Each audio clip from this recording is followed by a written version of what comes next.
Big boss season 7 അങ്ങനെ നമ്മുടെ അനുമോളെ ഒറ്റപ്പെടുത്തുകയാണ് ആദിലയും നൂറയും.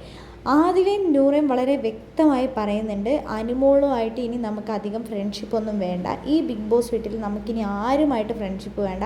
ഷാനവാസ് ഖാൻ്റെ അടുത്ത് ഇപ്പോൾ ആ ഒരു സ്റ്റേറ്റ്മെൻറ്റ്, ഷാനവാസും നെവിനും തമ്മിലൊരു ഗുഡ് ടച്ച് ബാഡ് ടച്ചിൻ്റെ ആ ഒരു ഇതും വന്നിട്ടുണ്ട്. അതെടുത്തിട്ടത് ആദിലയാണ്. ഇപ്പോൾ നെവിന് കട്ട സപ്പോർട്ട് ചെയ്തിട്ടാണ് ആദില സംസാരിക്കുന്നത്, നെവിൻ്റെ കൂടെയാണ് സംസാരിക്കുന്നത്.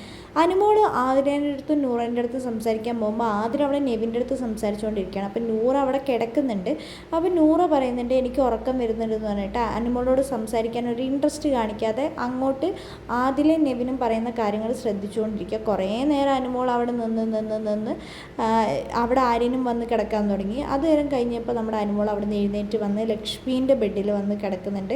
ലക്ഷ്മി ഇടയ്ക്കിടയ്ക്ക് വിളിക്കുന്നുണ്ട്, അനുമോളെ നീ ഉറങ്ങിയോ എന്ന്. അനുമോൾ തീരെ വയ്യ, കാലുവേദന എന്നൊക്കെ പറഞ്ഞ് അങ്ങനെ കിടക്കുന്നുണ്ട്. എന്താണെങ്കിലും ആദിലേൻ്റെ ഗെയിം പ്ലാൻ എന്ന് പറയുന്നത് ക്യാപ്റ്റൻസി എങ്ങനെയെങ്കിലും നേടിയെടുക്കണം, ഇവിടെ ഒറ്റയ്ക്ക് നിൽക്കണം, ഒറ്റയ്ക്ക് നിന്ന് ഗെയിം കളിക്കുക. ആദിലയ്ക്ക് നൂറയും നൂറയ്ക്ക് ആദിലയും മാത്രം മതി.